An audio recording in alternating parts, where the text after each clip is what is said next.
반갑습니다.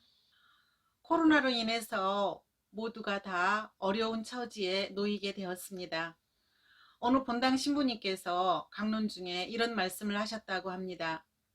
악마가 코로나로 인해 모든 성당문이 다 닫혔다고 좋아할 때 하느님께서는 모든 가정을 교회로 만들었다 라고 말씀하실 거랍니다. 참으로 맞는 말씀 같습니다. 코로나는 형제의 집회를 못하게 만들었지만 영적으로는 더욱더 진한 형제를 나눌 수 있는 기회라고 생각합니다. 오늘은 프란시스코 성인의 생애 세 번째 시간입니다. 그러면 시작기도 먼저 바치도록 하겠습니다. 성부와 성자와 성령의 이름으로 아멘. 주님은 위대하시고 더 높이 찬양 받으실 분, 모든 신들을 위해 경외로운 분이시네. 주님께 드려라 문민족의 가문들아, 주님께 드려라 영광과 영예를, 주님께 드려라 그 이름의 영광을. 너희 몸을 바쳐 그분의 거룩한 십자가를 져라. 그분의 지극히 거룩한 계명을 끝날까지 지켜라. 성부와 성자와 성령의 이름으로 아멘. 우리는 지금까지 성 프란시스코의 회개 과정, 그리고 형제의 창설 과정, 그리고 선교에 대해서 살펴보았습니다. 이번 과에서는 성 프란시스코의 오상 받으심과 죽음, 그리고 시성에 대해 살펴보도록 하겠습니다.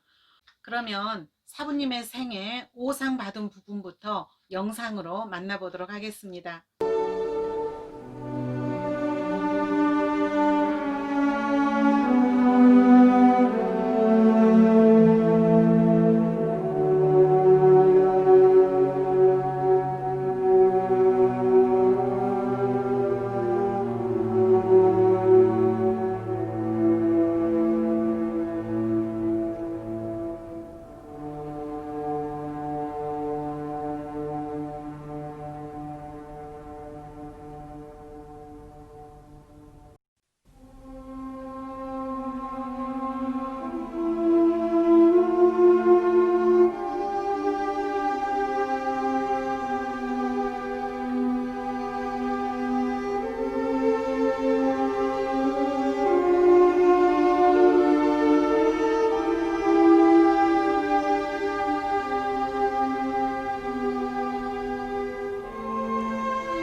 영상에서도 보았듯이 프란시스코 성인이 예수 그리스도의 오상을 받은 것은 교회 역사상 최초의 일이지요.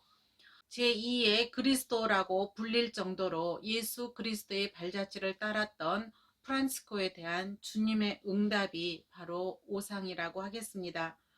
그러면 교재 52쪽에 성 프란시스코의 생애 말기를 한번 보도록 하겠습니다. 먼저 1224년 라베르나에서 오상을 받으신 프란시스코를 한번 보도록 하겠습니다.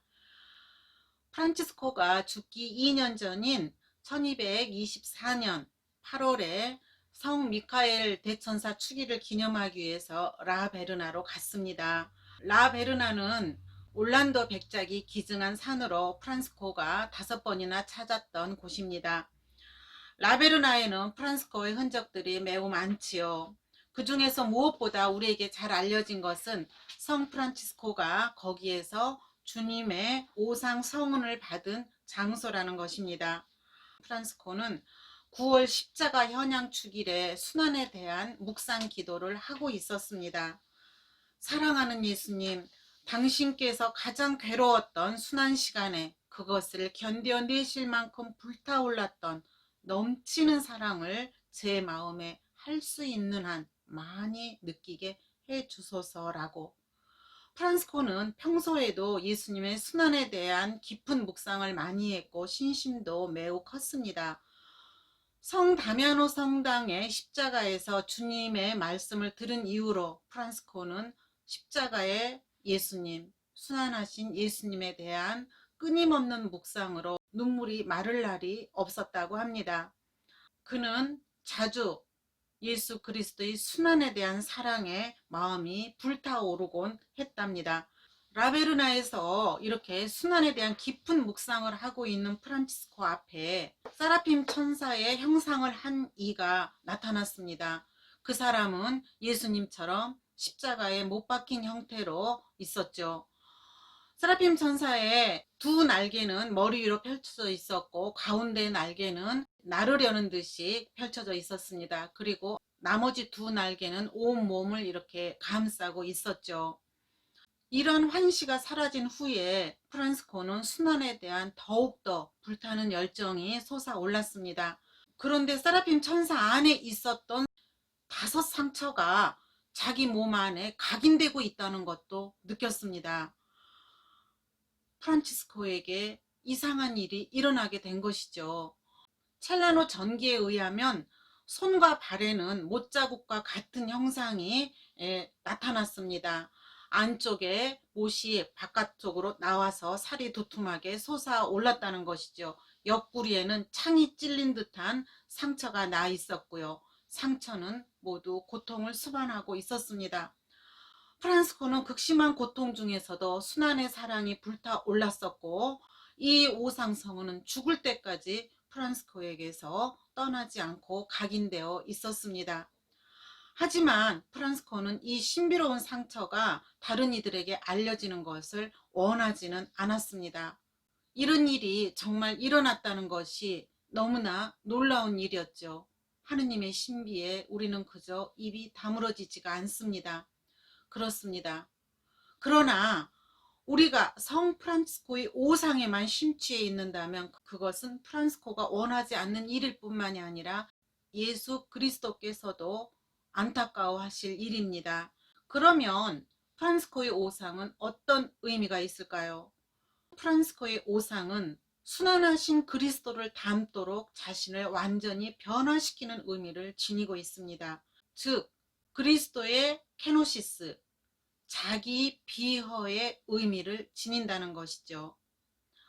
프란치스코에게 주어진 그리스도의 오상은 하느님의 자리를 비우시고 가난하게 되신 그리스도와의 일치를 나타내는 표지입니다. 이것은 그리스도의 가난의 구체적인 표지이지요. 또 십자가 순환에 대한 사랑을 온 마음을 다해 바쳤던 프란치스코의 일생을 극적으로 요약해주는 사건이기도 합니다. 보나벤투라는 사부님이 그토록 원하던 순교가 이 오상을 통해서 드러났다고 얘기하고 있습니다. 순교의 열망을 지녔던 프란치스코에게 하느님께서는 오상이라는 특별한 고통을 통해서 그 순교를 체험하게 했다는 것입니다. 프란치스코의 오상은 성인이 죽은 후에 교회에 면밀한 조사를 거쳤고 교회는 이 오상이 진실임을 선언했습니다. 1304년 베네딕토 11세가 프란치스코가 오상을 받은 것을 축일로 제정해 주었습니다. 프란스칸들은 14세기 말부터 9월 17일을 오상 축일로 기념하면서 특별한 전례를 드리고 있습니다. 오상을 받은 후 미카엘 대천사 축일을 라베르나에서 지낸 프란스코는 그해 11월에 포르티온쿨라로 돌아왔습니다. 그는 오상 성은의 고통과 함께 위장병, 두통, 눈병, 그리고 추위 때문에 너무나도 고통스러워했습니다. 그렇지만 프란스코는 그의 12월과 그 다음에 1월에 움브리아 지방과 마르케 지방을 당나귀에 몸을 싣고 다니면서 순회 설교를 하러 다녔습니다. 몸은 점점 쇠약해졌습니다. 걸을 수도 없었고 눈은 거의 실명 상태까지 갔습니다. 프란스코는 성 다미아노 성당에 머무르고 있었습니다. 그러다가 우골리노 추기경과 엘리아 총봉사자의 권유로 1225년쯤에 리에띠와 폰테콜롬보에 가서 눈 수술을 받습니다. 페르주아 전기에 의하면 의사가 마취 기구를 불에 넣는 것을 보고 프란치스코는 불 형제에게 이렇게 말했다고 합니다. 지존하신 분의 피조물 중에서 가장 아름답고 유용한 나의 불 형제여, 그대를 창조하신 주님 때문에 나는 그대를 사랑해왔고 앞으로도 사랑할 것이니 이 시간에 나에게 정중히 대하도록 하시오. 덜 뜨겁게 해서 내가 참아낼 수 있도록 하시오 라고 기도를 했다고 합니다. 그리고 불에 십자서머를 걷죠. 그런데 실제로 프란스코는 수술 중에 아무런 고통을 느끼지 못했다고 합니다. 프란스코를 수술한 의사는 이를 보고 깜짝 놀랐다고 합니다. 하지만 이 수술이 프란스코의 눈병을 낫게 하지는 않았습니다. 프란스코는 고통을 안고 아시시로 돌아옵니다. 사실 그의 생애 말기는 병마와의 긴 싸움이었습니다. 그의 쇠약해진 육신의 고통은 말할 수 없을 정도로 극에 달했죠. 그러나 오히려 그의 영혼은 하느님을 찬미했습니다. 병든 육신이 하느님을 향하는 그의 영혼까지 병들게 하지는 못했던 것이죠. 이때 그 아름다운 태양 형제의 노래, 곧 피조물의 노래를 지었으니까요. 그리고 아시시 주교와 시장과의 화해를 노래한 용서의 노래도 이때 지었습니다. 1225년의 일이었죠. 이제 두 번째로 1226년 복되신 죽음에 관련해서 보겠습니다. 형제들은 프란스코의 병을 치료하기 위해서 성인을 시에나로 모셨습니다. 그러나 의사들의 노력은 헛되었지요. 건강이 점점 악화되어서 프란스코는 이 시에나에서 유언을 하기도 했습니다. 그렇지만 다시 잠깐 좋아졌을 때 아시시로 돌아오게 되는데 이때 프란스코는 아시시 주교관에서 머물게 됩니다. 그리고 프란스코가 자기 자신에게 죽음 자매가 가까이 온 것을 알고 유언을 작성하게 됩니다. 성인은 세상에 남아있을 동료들에게 유언을 통하여 간절히 전해주고 싶었던 것이 무엇이었는지를 알려주었습니다. 이 즈음에 프란스코는 자매인 죽음을 노래하며 태양 형제의 마지막 단락인 죽음의 노래를 짓게 됩니다. 네 주님, 우리 육신의 죽음 자매를 통하여 찬미 받으소서라고요. 프란스코는 죽음 자매를 맞이하기 위해서 그토록 사랑했던 포르치온 꿀라로 가게 해달라고 합니다. 포르치온 꿀라로 향하는 길에 형제들에게 잠시 멈춰 달라고 합니다. 병든 몸을 이끌고 아시시를 향해서 마지막 축복을 주지요. 꿈에도 그리울 아시시.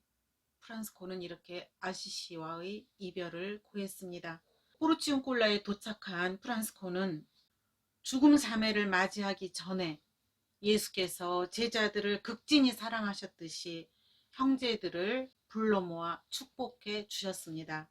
나의 아들인 여러분, 하느님을 경외하는 가운데 당신들께 작별을 고하니 항상 그분 안에 머무르시오.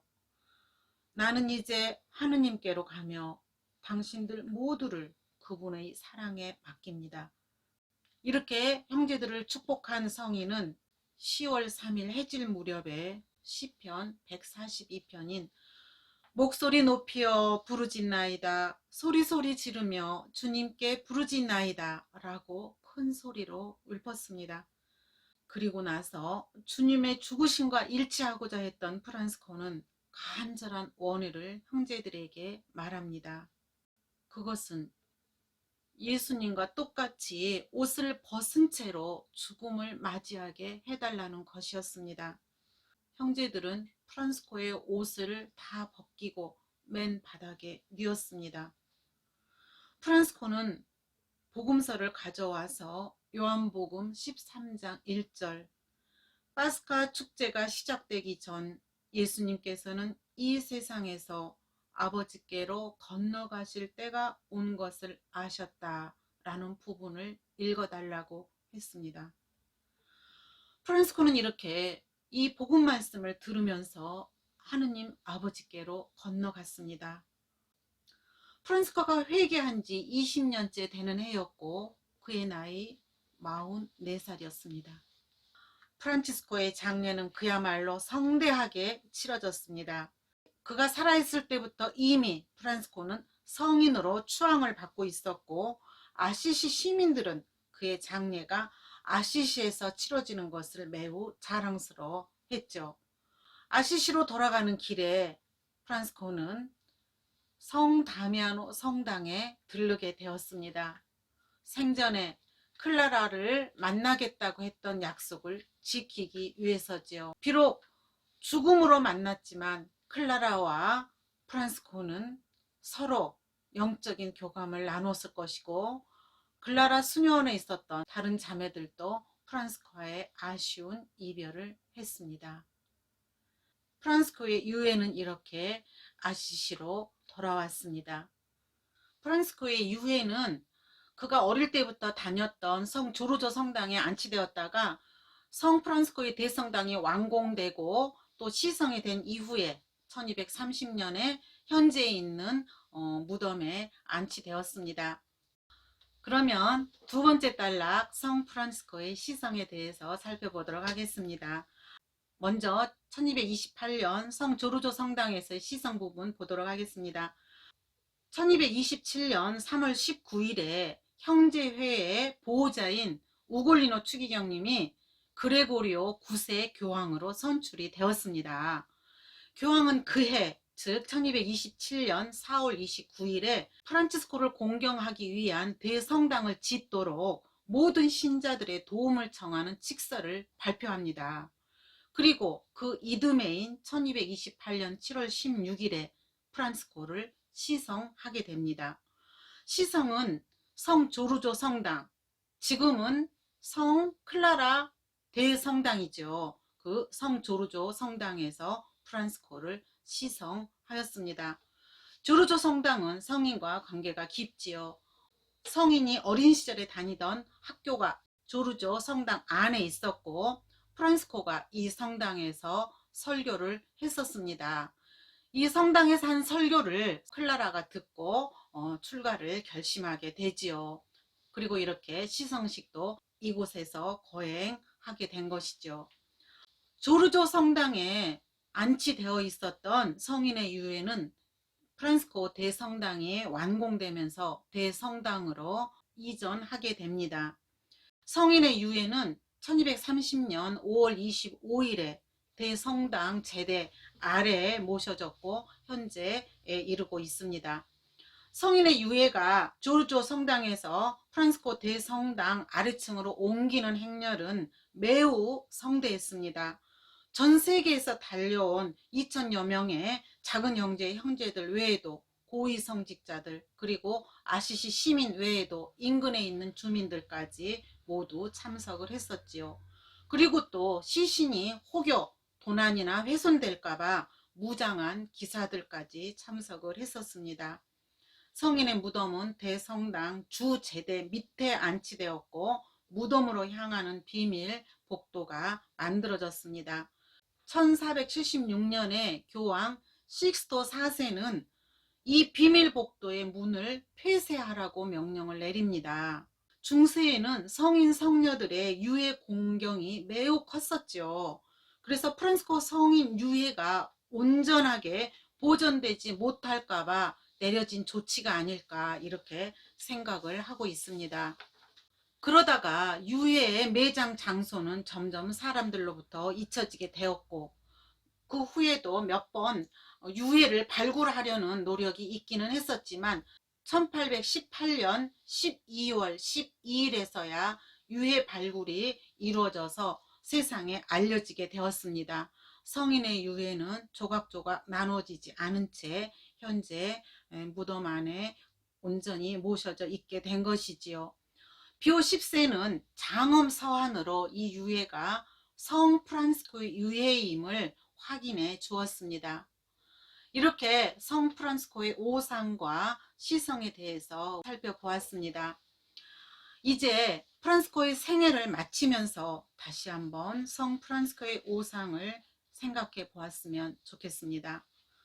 성인은 우리를 위하여 십자가에 못 박히신 그리스도의 사랑에 온 마음을 다해 늘 연민의 정이 솟아오르곤 했습니다. 그리스도의 순환을 생각하면 가슴이 미어져서 눈물이 그칠 줄 몰랐습니다.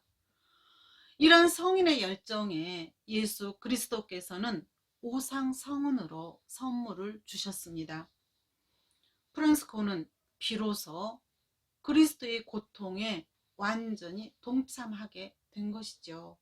이처럼 프란치스코의 오상은 순환하신 그리스도에 대한 성 프란치스코의 사랑, 그 사랑에 예수께서 응답해 주셨다고 하겠습니다. 프란치스코의 영성은 이렇듯 예수 그리스도의 발자취를 따르는 것이었습니다. 프란치스코는 기도를 통해 영적인 일에 민감할 수 있었고, 그래서 당시 교회에 필요한 것이 무엇인지 알아들을 수 있었습니다. 그것은 예수 그리스도를 모방하는 일이 아니라 예수 그리스도의 발자취를 따르는 것이었습니다. 발자취를 따르는 이 길은 예수 그리스도의 육화의 신비에서부터 시작하여 예수 그리스도의 순환의 사랑에 온전히 몰입하게 했었던 것이지요. 프란스코는 하느님 아버지께서 이끌어 주시는 길로 걸어갔고 교회를 쇄신하는데 큰 물꼬를 텄습니다. 우리는 프란스코의 생애를 통해서 하느님께서 교회 쇄신을 위해 프란스코를 선택하셨음을 알 수 있습니다. 제수 프란스카는 단순히 프란스코 성인의 위대함만을 노래하는 사람들이 아닙니다. 거기에 더해서 프란스코처럼 예수 그리스도의 발자취를 따르겠다는 서약을 하는 사람들입니다. 다시 한번 성 프란스코의 생애를 묵상하면서 성 프란스코처럼 예수 그리스도를 사랑하겠다는 다짐을 해보았으면 좋겠습니다. 그러면 마침 기도 바치겠습니다. 주님, 십자가의 어리석음으로 당신의 심오한 지혜를 기묘히 나타내셨으니 우리가 당신 아들의 순환의 영광을 더욱 깊이 깨닫게 하시어 언제나 그 십자가 안에서 영광을 찾게 하소서. 우리 주 예수 그리스도를 통하여 비나이다. 아멘. 성부와 성자와 성령의 이름으로 아멘. 모두 코로나에 조심하시고 기쁜 마음으로 다음 시간에 뵙겠습니다. 감사합니다.